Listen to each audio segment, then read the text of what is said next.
Assalamualaikum warahmatullahi wabarakatuh. Terima kasih atas kesempatannya yang diberikan kepada kelompok kami, yaitu kelompok 2. Di sini kami akan memaparkan sedikit materi kami yang berjudul gangguan metabolisme lemak. Nah, anggota kami terdiri dari saya sendiri, Astrid Ade Puspita, ada Agustin Putri Eugenia, Asti Gofur, Dorce, Dwi Sundari Lembana, Nur Hikmah, dan Ziva Syahrani. Yang pertama ada pendahuluan. Kimia klinik adalah cabang dari ilmu laboratorium medis yang mempelajari analisis kimia terhadap cairan tubuh, terutama darah dan urin, untuk membantu diagnosis, pemantauan, dan pengobatan penyakit. Sedangkan gangguan metabolisme lemak adalah kondisi medis di mana tubuh mengalami masalah dalam memecah, menyerap, menyimpan, atau menggunakan lemak atau lipid secara normal. Hal ini bisa menyebabkan penumpukan lemak di darah atau jaringan tubuh, atau justru kekurangan lemak penting yang dibutuhkan untuk fungsi tubuh. Baik, selanjutnya mekanisme gangguan metabolisme lemak. Jadi, gangguan metabolisme lemak ini terjadi ketika tubuh tidak bisa memecah, menyimpan, atau mengangkut lemak dengan baik. Nah, yang mana bisa mengakibatkan kadar lemak dalam darah tubuh kita itu menjadi terlalu tinggi atau malah tidak seimbang. Nah, jadi di sini ada beberapa poin. Yang pertama itu ada asupan lemak yang berlebih. Nah, sehingga terjadi penumpukan trigliserida dan kolesterol. Jadi, kalau kita terlalu banyak makan makanan berlemak, tubuh kita itu akan menyimpan lemak dalam bentuk FLDL dan LDL. FLDL itu dia pembawa trigliserida dari hati ke tubuh yang bisa mengakibatkan lemak darah tinggi. Kalau LDL itu, dia itu pembawa kolesterol dari hati ke jaringan yang bisa mengakibatkan kolesterol dalam tubuh itu menumpuk di pembuluh darah. Ketika lemak menumpuk di darah, itu akan menyebabkan hiperlipidemia atau lemak darah tinggi dan aterosklerosis atau penyempitan pembuluh darah.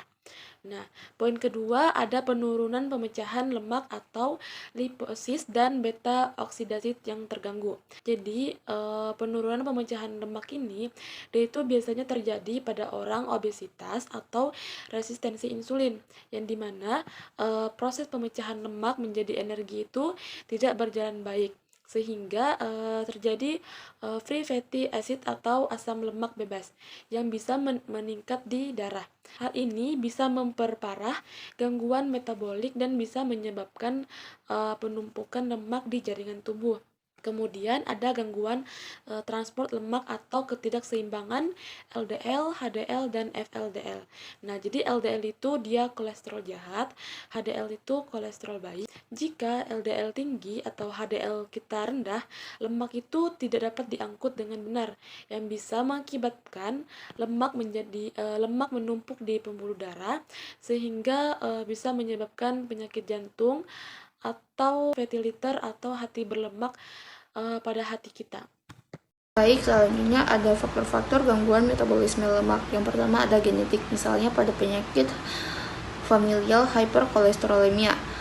Jadi, penyakit tersebut adalah kelainan genetik bawaan yang menyebabkan kolesterol LDL atau kolesterol jahat yang sangat tinggi dalam darah sejak lahir, karena tubuh tidak mampu menghilangkan kolesterol LDL secara efektif dari darah. Selanjutnya ada gaya hidup, seperti diet tinggi lemak sama kurangnya aktivitas fisik. Jadi, diet tinggi lemak itu adalah pola makan yang mengutamakan asupan lemak dan membatasi karbohidrat. Selanjutnya ada penyakit lain seperti penyakit diabetes, sindrom nefrotik, sama penyakit hati. Diabetes itu adalah meningkatnya gula darah dalam tubuh, dan sindrom nefrotik itu adalah kerusakan pada ginjal yang menyebabkan kadar protein di dalam urin meningkat. Dan yang terakhir penyakit hati akibat peradangan pada jaringan hati. Selanjutnya ada obat-obatan seperti kortikosteroid, estrogen, sama beta blocker. Jadi kortikosteroid itu adalah kelompok obat yang mengandung hormon steroid sintesis. Estrogen itu adalah hormon penting yang mengatur banyak fungsi tubuh pada wanita. Dan yang terakhir beta blocker itu adalah golongan obat yang paling umum digunakan untuk mengatasi masalah yang melibatkan jantung dan sistem peredaran tubuh. Dan yang terakhir itu usia dan jenis kelamin. Pada pria lebih berisiko sebelum menopause.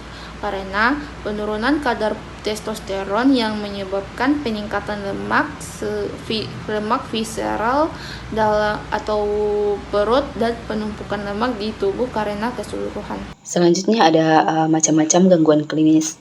Yang pertama itu hiperlipidemia atau dislipidemia adalah kondisi meningkatnya kadar lemak dalam darah seperti kolesterol dan trigliserida. Penyebabnya itu yang pertama, pola makan tinggi lemak jenuh dan kolesterol. Yang kedua, kurang aktivitas fisik.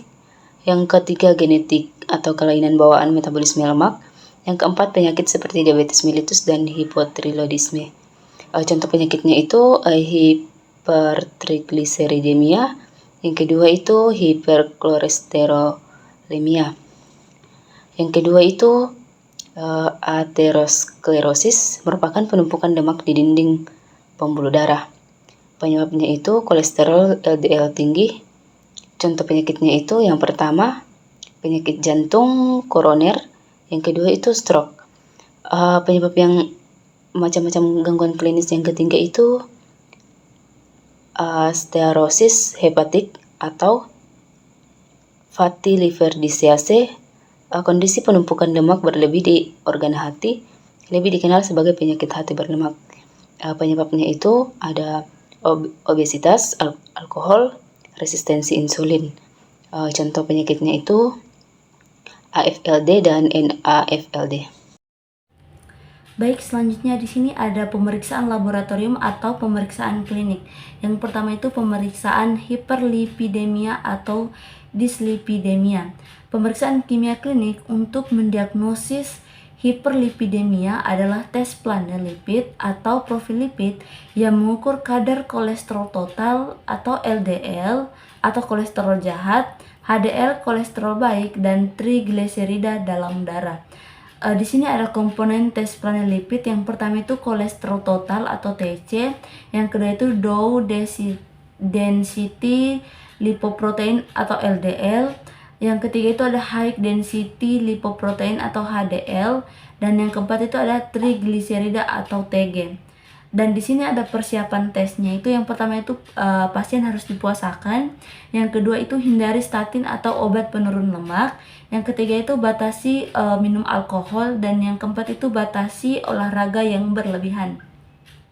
Selanjutnya itu ada pemeriksaan yang kedua itu ada aterosklerosis, yang dimana pemeriksaan laboratorium dan kimia klinik yang mendukung diagnosis aterosklerosis meliputi profil lipid yaitu kolesterol LDL, HDL, trigliserida, glukosa plasma, dan HbA1c untuk mendeteksi diabetes, dan protein C reaktif atau CRP untuk menilai peradangan, yang semuanya merupakan faktor risiko atau penanda penting kondisi ini.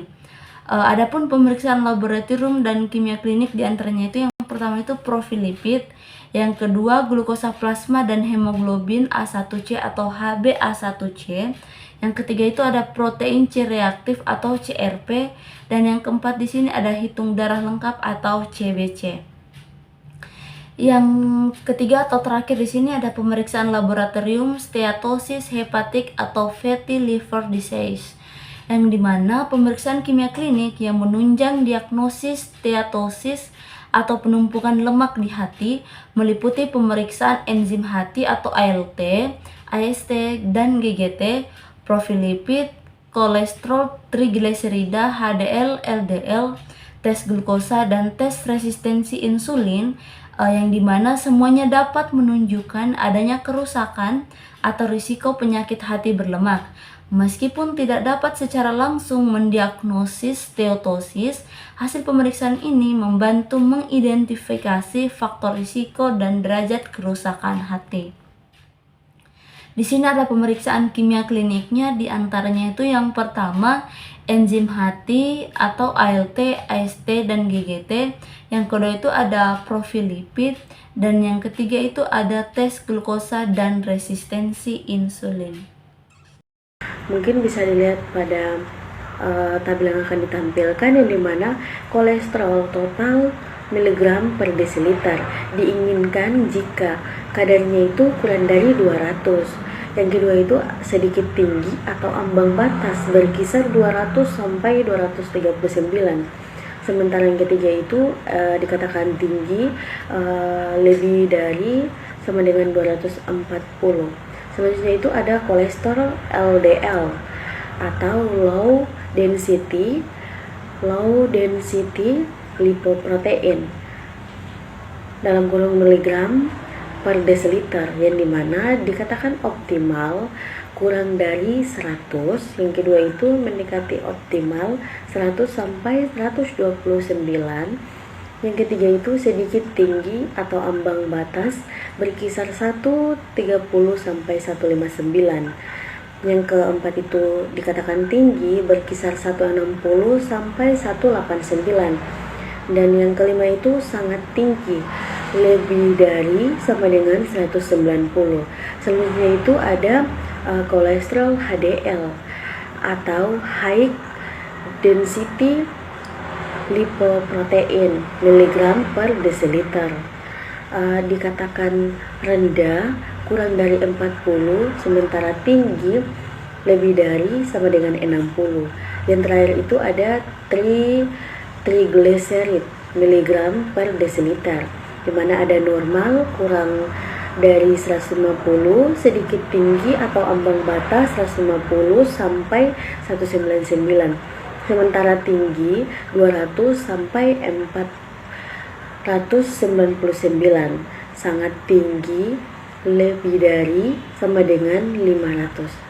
Sini pemeriksaan penunjang. Nah, selain pemeriksaan laboratorium kimia klinik, terdapat pemeriksaan tambahan untuk menegakkan diagnosis gangguan metabolisme lemak. Nah, di sini yang berikut ada USG abdomen atau hati. Nah, untuk mendeteksi perlemakan hati atau fatty liver atau steatosis hepatis. Berikut ada hasil tampak peningkatan eosinosit hati akibat penumpukan lemak. Nah, itu pemeriksaan ini itu bertujuan untuk mendeteksi adanya perlemakan pada hati atau steatosis hepatis. Nah, pada hasil USG hati akan tampak lebih cerah atau peningkatan eosinosit karena adanya akumulasi lemak di jaringan hati. Yang berikut ada CT scan atau MRI. Nah, yang berikut dia itu menggambarkan distribusi lemak tubuh dan tingkat penumpukan lemak di organ. Nah, digunakan untuk melihat distribusi dan jumlah lemak dalam tubuh serta menentukan tingkat penumpukan lemak pada organ-organ tertentu, terutama hati. Nah, pemeriksaan ini memberikan gambaran yang lebih dibandingkan USG. Yang berikut ada pemeriksaan genetik. Nah, untuk mendeteksi kelainan genetik seperti familial atau hypercholesterolemia, yaitu dilakukan untuk mendeteksi adanya kelainan genetik yang menyebabkan gangguan metabolisme lemak, misalnya familial atau hypercholesterolemia, yaitu kondisi bawaan di mana kadar kolesterol dalam darah sangat tinggi akibat mutasi gen tertentu. Nah, yang berikut yang terakhir ada tes fungsi hati atau SGOT, SGPT. Nah, untuk melihat ada apakah terjadi kerusakan hati akibat akumulasi lemak. Nah, pemeriksaan ini itu menilai fungsi dan kondisi sel-sel hati, di mana jika terjadi kerusakan hati akibat penumpukan lemak, kadar enzim SGOT dan SGPT ini akan meningkat. Nah, menandakan adanya peradangan atau gangguan fungsi hati. Nah, kesimpulannya itu pemeriksaan ini sangat melengkapi untuk menegakkan diagnosis gangguan metabolisme lemak, membantu menentukan penyebab serta membantu kondisi dan fungsi organ pada hati. Baik, terima kasih.